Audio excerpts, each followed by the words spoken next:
მოგესალმებით, მეგობრებო. დღეს სტუმრად ყავს გადაცემა პროექციაში მომღერალი დავით კენჭიაშვილი. ადამიანი, რომელიც არის ძალიან პოპულარული, რომელიც გეგმავს წელს გაზაფხულზე ჩვენთან კონცერტ ჩვენს ქალაქში, ბათუმში. მე ვფიქრობ, რომ მასთან გასაუბრება საინტერესო იქნება, განსაკუთრებით საინტერესო იქნება მისი თაყვანისმცემლებისთვის, ვინც დიდი სიყვარულით და დიდი სიამოვნებით უსმენს მის მანერას, სასშემსრულებლო მანერას და მის სიმღერებს. დაველოდოთ საინტერესო დიალოგს.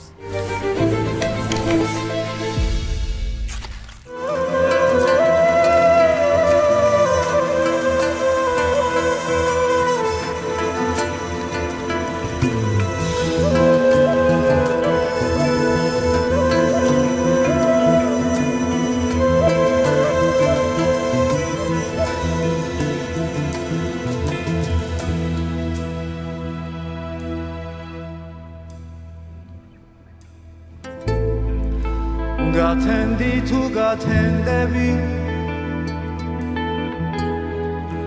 Tu tqdebi gastqdi gameo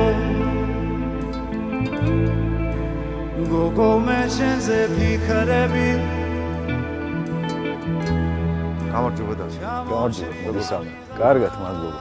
განწყობა მოქმედებს, კარგი ამინდია შესაძლოა. ხო, ძალიან კარგი ამინდია და მადლობა დღეს რომ ჩემთან ხარ გადაცემაში სტუმრად, ვიცი რომ კონცერტი გაქვს მაისში, ამაზეც ვისაუბრებთ აუცილებლად და ამ შეთანხმების პერიოდში, ამ საკმაოდ სენსიტიურ პერიოდში რომ გადაწყვეტე ჩემს გადაცემაში მოსწავლად. მადლობა მინდა შენ გადაგიხადო. იმისთვის რომ მომიწვი. და რა ვიცი, მე ვფიქრობ, რომ ხელოვანი ადამიანისთვის ნებისმიერ დროს, ნებისმიერ წამს რა ვიცი, ალბათ უფრო მზაობა უნდა იყოს და მზად ყოფნა ყოველთვის და ამისათვის მადლიერი ვარ შენი დღევანდელ. მადლობა ძალიან დიდი ასევე. რავით, ისე მუსიკა იყო სულ ალბათ ხო შენ ცხოვრებაში? კი. ყოველთვის იყო, ყოველთვის არსებობდა.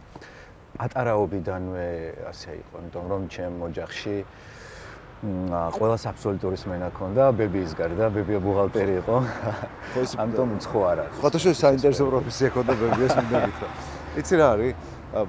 უბრალოდ მუსიკა იყო სულ თუ ასევე იყო ის ფაქტი, რომ აუცილებლად უნდა ყოფილიყავი მომღერალი. მიცით, საინტერესოა. ცოტა. იმიტომ რომ ცოტა სხვადასხვა რაღაცაა. მე გავიზარდე გარემოში, სადაც იყო მუსიკა სულ. მაგრამ არასოდეს არ ყოფილა ვარიანტი, თუმცა ჩემი ძმა ფოლკლორისტია, მაგრამ ჩემთან მიმართებაში არასოდეს არ ყოფილა ვარიანტი, რომ აი მე ვიქნებოდი აუცილებლად მომღერალი. კი, იცი, მიუხედავად იმისა, რომ ჩემ ოჯახში ყველას მადლობა ღმერთს ამის ნიშნით ყველა იყო დაჯილდოვებული, მაგრამ იმ ფაზაში რომ აი ესე სერიოზულად სცენაზე ან ფართო აუდიტორიის წინაშე დამდგარი იყო რომელიმე ჩემი ოჯახის წევრი ნებისმიერი მაგის ამბიცია არასოდეს არ მქონიათ მათ. ამიტომ მე გადავწყვიტე, იმიტომ რომ ჩემში ალბათ უფრო მოჭარბებული დოზით იყო ეს ყველაფერი, ეს ვიბრაციებიც, ეს მგერებიც, ეს შენი გადაწყვეტილება იყო ესე.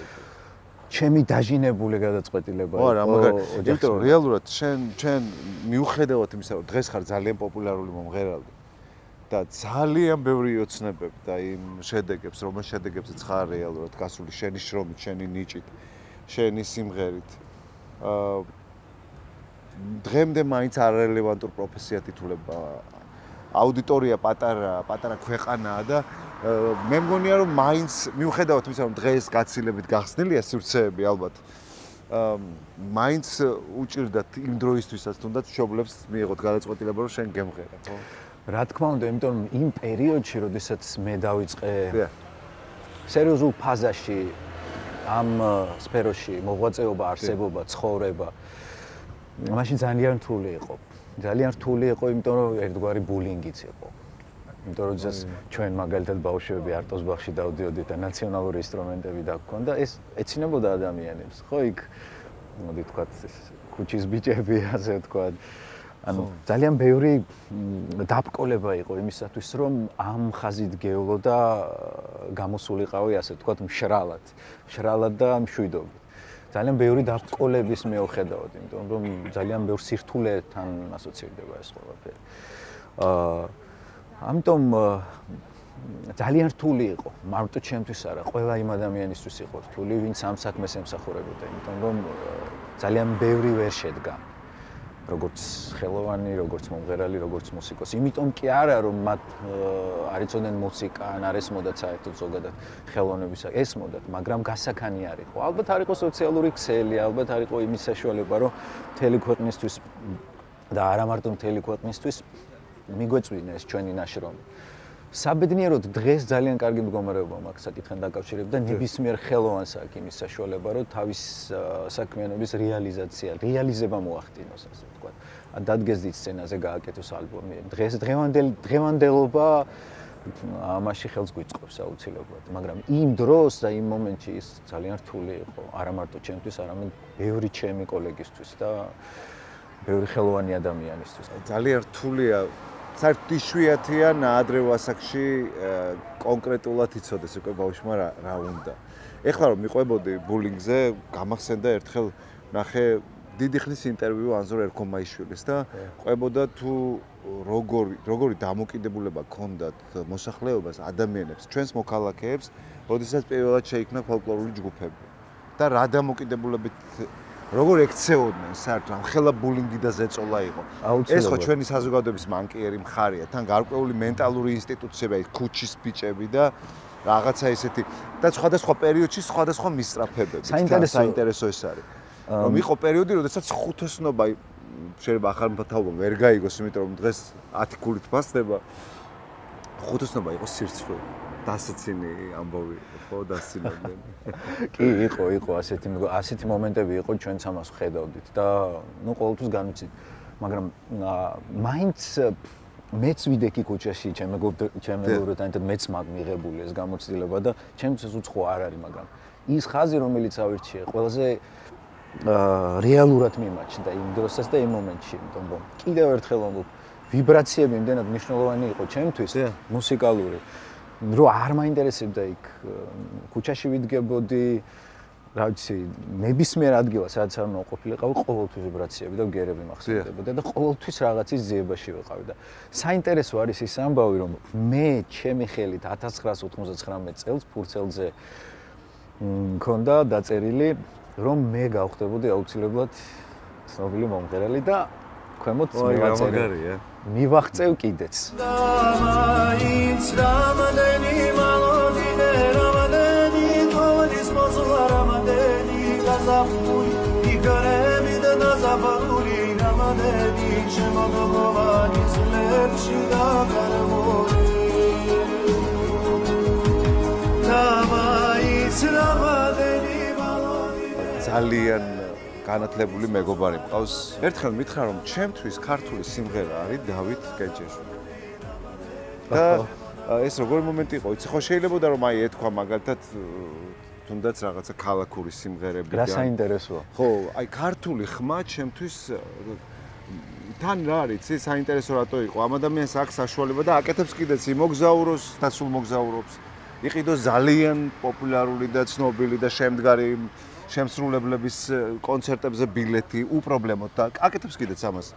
მაგრამ მითხრა რომ აი თუ ქართულ სიმღერას უსმენ დათოს. ძალიან დიდი მადლობა, მაგრამ ეს ვინ შეიძლებოდა ყოფილიყო. ამას აღარ გავაჟღერებ. კარგი, მაგრამ იმდენად სასიამოვნოა ეს. საინტერესო რა არის, იცი? დღეს ახლა ჩვენ რომ მოვდივით გადაღებაზე, საშიც შეამჩნევდი ალბათ ადამიანები როგორ გიყურებდნენ, პოპულარული ხარ ძალიან. შენი აზრით რა მოწონთ შენში ყველაზე მეტი? მე როდესაც ჩემს ქვეყანაში დავიწყე მოღვაწეობა პროფესიონალურ დონეზე და ეს იყო 2008 წელს და ჩემი პირველი სიმღერა იყო ქალბატონი ლელა თათარაიძის შენმა სურვილმა დამლია, რითიც ჩემმა ქვეყანამ შემიყვარა და ეს იყო პირდაპირი ჩვენი ფოლკლორი და ქართული და ალბათ ყველაზე მეტად კავკასიაში ძალიან ხშირად მიწევს ყოფნა და დაარქვეს ჩემ ხმას ისტორიის ხმა.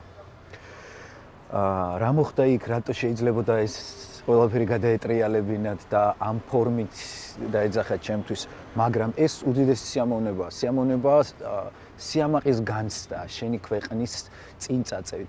ერთი ნაბიჯი წინწაწევის რაღაცა ერთ-ერთი მექანიზმი, ბერკეტი. ამიტომ ძალიან სასიამოვნოა, როდესაც ადამიანები საუბრობენ შენზე და იმ კონტექსტში, რომელ კონტექსტში შენ არსებობ და შენ მოიაზრები. ძალიან სასიამოვნოა. ალბათ ეს უფრო საიდუმლო არ მგონია ჩემი წარმატების, ჩემი წარმატების საიდუმლოც არ არის, ალბათ უფრო გულწრფელობა. ალბათ უფრო გულწრფელი შესრულება და მანერა ის, რომელსაც იმ მომენტში აკეთებ და ასრულებ.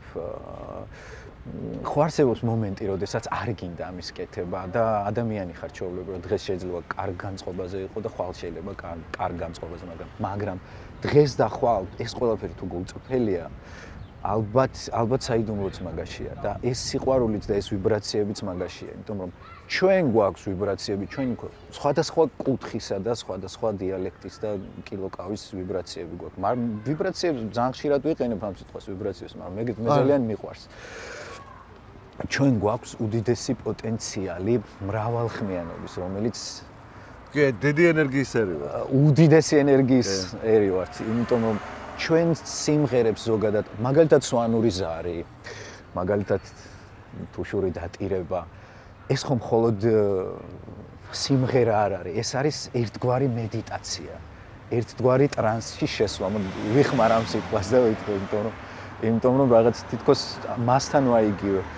როდესაც ქართული სიმღერა ისმის, მე თვითონაც სხვა ნებისმიერი ადამიანის შემსრულებლის, მაგალითად ნუგზარ ბსუტურის, გაბატონ ლელა თათარაიძის, ჰამლეტ გონაშვილის, გოგი ცაბაძის, ხო, ძალიან ბევრი ვეშაპები ყავს ჩვენ ქვეყანაში და ყავდა.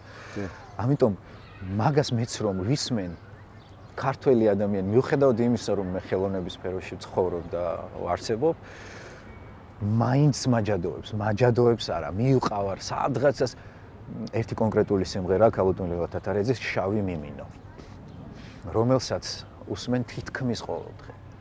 არ არსებობს რამდენჯერაც არ უნდა მოვისმინო, მივყავარ და ვიკარგები იმიტომ რომ ძალიან კარგად ვიცი ჩვენი ქვეყნის სიმდიდრე რა არის, ძალიან კარგად. უბრალოდ ხო სიმღერა ხო რეალურად ინფორმაციაა, ემოციური ინფორმაცია და ეს არის ერთგვარი ყველაზე დიდი ვიბრაცია, რაც ადამიანის ცნობიერებაში აღწევს, ეს ხუმრობით ვიტყვი ხოლმე, უვიზოთ აღწევს, იმიტომ რომ მასაზღვრები არ აქვს. არ შემიძლია რომ არჩევ ისე როდის სიგრძენი, რომ შენ შეძელი და ამ ვიბრაციებით შეეხე ადამიანების სულს. იმიტომ რომ რეალურად მე ეხლა როდესაც ადამიანს ვწერ და მანამდე რაღაც ჩემს მოკლე წრეში ვაინც ვაკეთებ პატარა გამოკითხვას ხოლმე და მივხვდი რომ შენ მოახერხე რომ რაღაცა არა ძალიან კაფეოდ მოახერხე რომ შეხებოდი ქართველი ადამიანის სულს. აი ამ სიმღერით, შენი ხმით, შენი ხმის ტემბრით, შენი დისციპლინით, ამ მანერით ძალიან ეხები და ეს როდის სიგრძენი პირველად რომ აი გამოვიდა რა, ეს ის არის, რაც უნდა იყოს. ადამიანები და ზოგადად ხელოვანი ადამიანები ყოველთვის ეძებენ, ყოველთვის ძიებაში არიან იმ განსაკუთრებული სულ ვიბრაციებს ვამბობ, მაგრამ არა უშავს. არა. მოდის გიხდით ტავტოლოგიის. გავგზავნა. იმდენად არ ვიცი, ძალიან ბევრი რაღაც მინდა ვთქვა და ვცდილობ რომ აზრებს მოუყარო თავი. იმდენად მრავალფეროვანია ჩვენი ქვეყნის კულტურა და ზოგადად ეს სფერო რომ მილიონი აზრი მიტრიალებს თავში, როგორ შეიძლება დავახასიათო ის, რატო შეიძლება იყოს ეს წარმატების ფორმულა, ან სად მოხდა ეს, როდის მოხდა, რომელ წამს მოხდა. მაგრამ როგორც ასეთი ჩემი ვოკალის სიხშირეები არის ყველასათვის უცნაური. ეს ჩემთვისაც უცნაურია, რატომ არის ყველასათვის უცნაური? იმიტომ რომ მე ერთი პატარა ქართველი მომღერალი ვარ, როგორც ყველა ის ჩემზე უკეთესი მომღერლებიც არიან და ძალიან ბევრი ვიცი ასეთი. ამიტომ როდესაც გეძახიან განსაკუთრებული დიაპაზონის ადამიანს, საკუთარ თავში ცოტა დისკომფორტი ისადგურებს. ეს სასიამოვნოა, რა თქმა უნდა, საამაყოა და ამავდროულად საპასუხისმგებლოა. საპასუხისმგებლოა იმ ადამიანების წინაშე, რომელი ადამიანების წინაშეც შენ ამას აკეთებ და რომელი ადამიანის წინაშეც გინდა შენ ეს ყველაფერი მიაწოდო. მარტო საქართველოში არა, აღნიშნე კიდევაც სრულიად კავკასიაში რატომ ასე ჩემ თავზე საუბარი გამომდის და ამიტომ არ ფიქრობ ეგრე. ყველა სხვა ქვეყანაში და არა მარტო საქართველოში ამას ძალიან მკაფიოდ აღნიშნავენ და ხანდახან ვიბნევი ხოლმე, ამიტომ შემდეგ საკუთარ თავს უსვო მკითხვას, რომ დავით, ხომშვიდობა, ანუ რატო ხდება ესე? აქ მხოლოდ გულწრფელობაც არ შეიძლება იყოს ეს მხოლოდ გულწრფელობა და გულწრფელი შესრულების მანერა არ არის. ალბათ ისიც ყველაზე დიდ როლს თამაშობს, რომ იაზრებ იმას, რასაც შენ მღერი. ეს ძალიან მნიშვნელოვანია. როდესაც გჯერა იმის, რასაც შენ მღერი და როდესაც განიცდი იმას, რასაც შენ მღერი. ამიტომ ალბათ უფრო მეტი დოზით მაქვს ამის აღქმა და ალბათ უფრო მეტი დოზით შემიძლია ამ შეგრძნებასთან ერთად ვიყო და აი აქედან იღებს სათავეს ალბათ ის ჯადოსნური იქნება თუ ის მედიტაციური ქართული ენიგმა თუ შეიძლება ასე ითქვას. ისთვის გამხადე ავადა ერთხელაც კიდევ მიწამალე ისევა და ისევ შორადები არ მინდა შენი დათამობა იქნებ უფასთან წახვედი არც მოხვა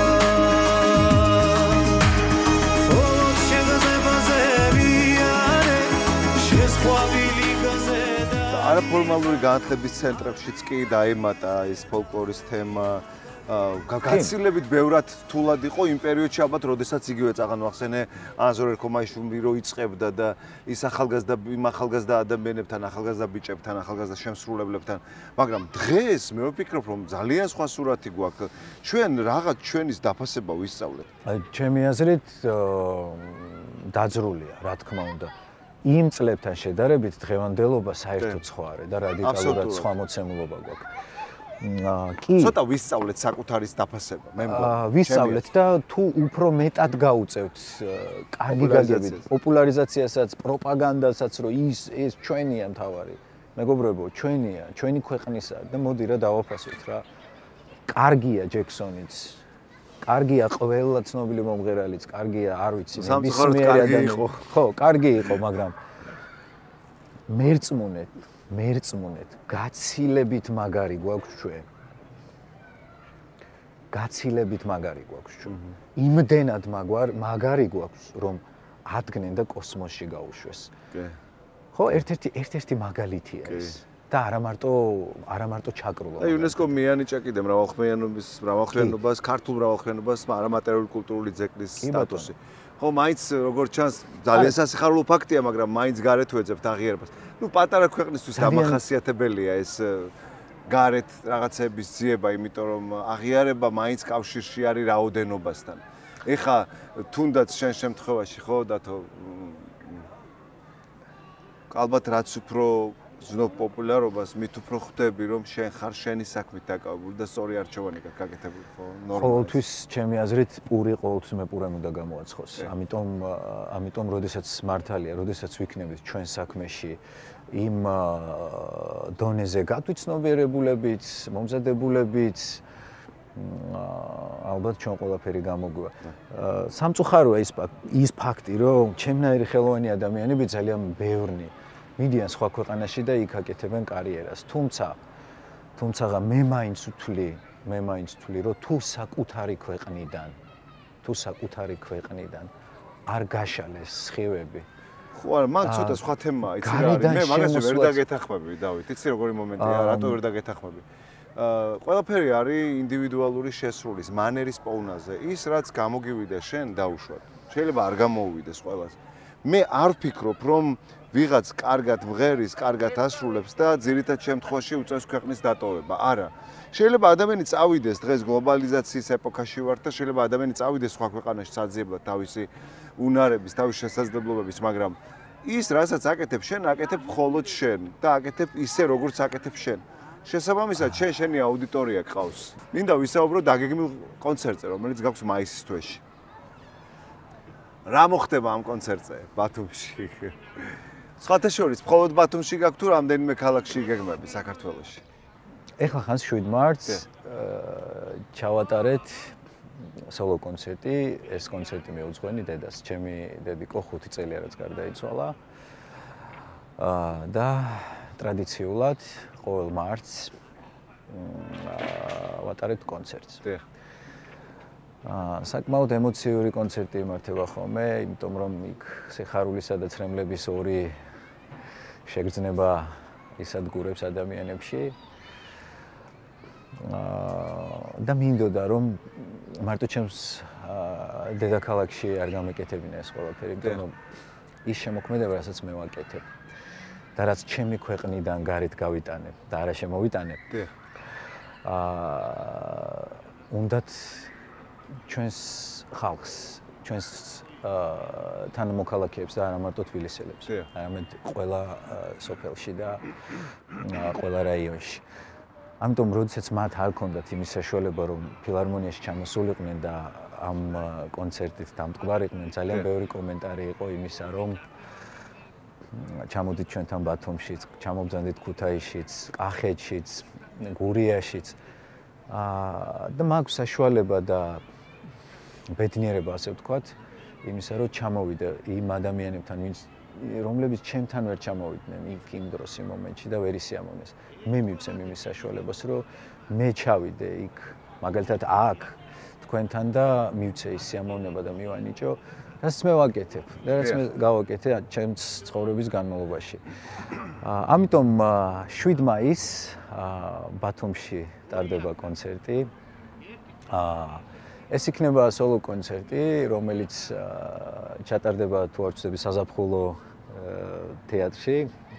ძალიან ლამაზი თეატრი გაქვთ. ვიყავი ნახე. გადაწყვეტილია უკვე ესე იგი ლოკაცია. კი, გადაწყვეტილია ლოკაცია, რა თქმა უნდა, უბრალოდ რიცხვი არის 7, რა თქმა უნდა, თუ რაღაც პატარა ცვლილებები არ იყო, რა თქმა უნდა. კარგი რომ დახრულ სივრცეშია ბათუმში. ბათუმში ჩემი მტერიენდო მაგამ ბავში. კი, წვიმა, რა თქმა უნდა, ბევრჯერ. ამიტომ ჯერ იქნება ბათუმში, შემდეგ ქუთაისში, შემდეგ რა თქმა უნდა კახეთში და ასე იგეგმება უდიდესი ტურნე. და მინდა იმ ადამიანებს ზუსტად ის სიამოვნება მივანიჭო, რასაც უბრალოდ ან YouTube-დან ისმენენ, ან ნებისმიერი საშუალებით. როდესაც უნდათ იმ ადამიანის ცოცხლად დანახვა და ცოცხალი შესრულება არ შეიძლება რომ არ გააკეთოს ხელოვანმა, იმიტომ რომ ეს დიდი შეცდომა იქნება. მე მესმის რომ ადამიანები დაკავებულები არიან და შეიძლება გარდა ამ ხელოვნებისა კიდე სხვა რაღაც იყვნენ დაკავებული, მაგრამ როდესაც პრიორიტეტად აი ამას აყენებ, ის რაც შენ ყველაზე მეტად გიყვარს, ჩემი აზრით ყველაფერი ლაგდება თავის ადგილას რა. ყველაფერი უნდა გადადოს ხელოვანმა, რომ ის გააკეთოს ხალხისთვის, რაც აქვს ჩაფიქრებული და რაც ჭირდება ჩვენს ქვეყანას. დავით, მიუხედავად იმისა, რომ ხშირად მომღერლები ერთი ხიტის ფონზე გადიან მთელ ცხოვრებას. ხა ყველას თავის ცხოვრება აქვს და ვერავის ვერ გააკრიტიკებ, რაც არის ის ფაქტია და მორჩა მისაღებია. შენ საკმაოდ ბევრი ცნობილი სიმღერა გაქვს და ამ კონცერტზე ხო არ გეგმავ რაიმე სიახლის ან გადაცემის მიწურულს რომ მოგვიყვე სამომავლოდ ხო არ აპირებ რაიმე საინტერესო ექსპერიმენტებს შენს საქმიანობაში? კოლაბორაციებს გულისხმობთ ალბათ. ნებისმიერს, რაც ფიქრობ შენი აზრით არის საინტერესო შენი პროფესიული განვითარებისთვის და სიახლის ფორმატში.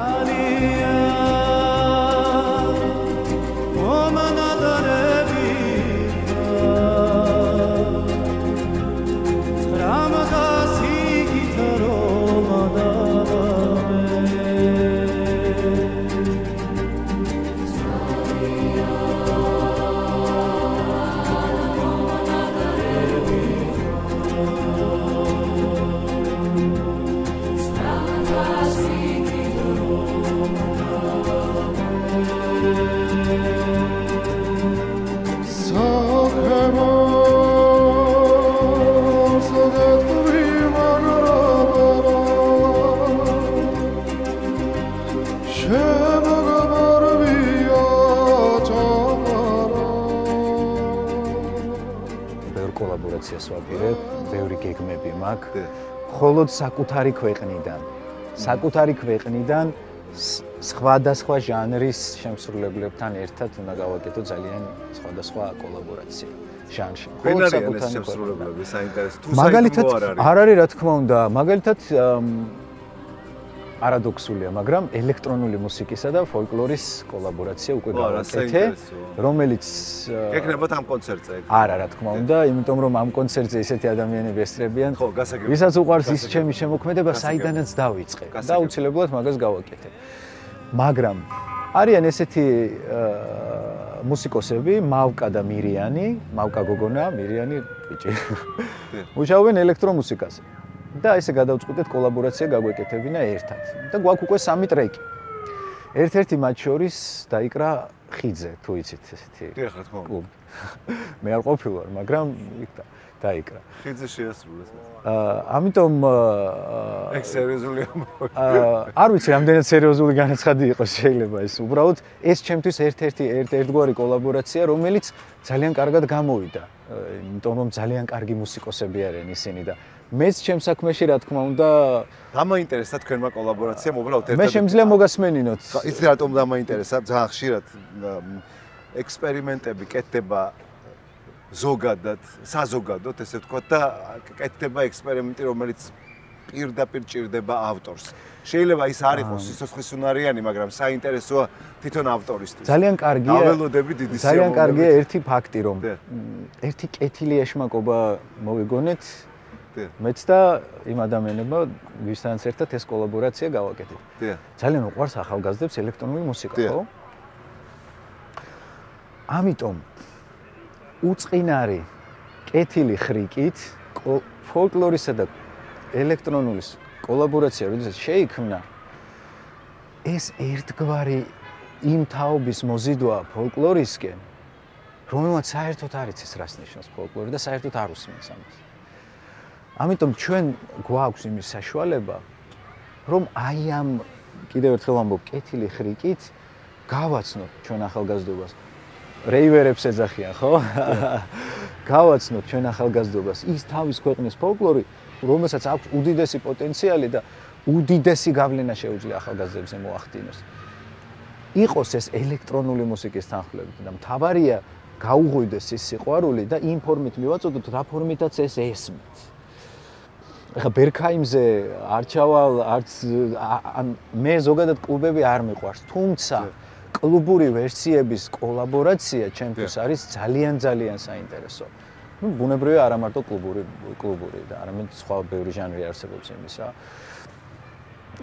რომელთანაც ვაკეთებ კოლაბორაციებს. ამიტომ ძალიან კარგი გამოსავალი ვიყო ერთგვარი.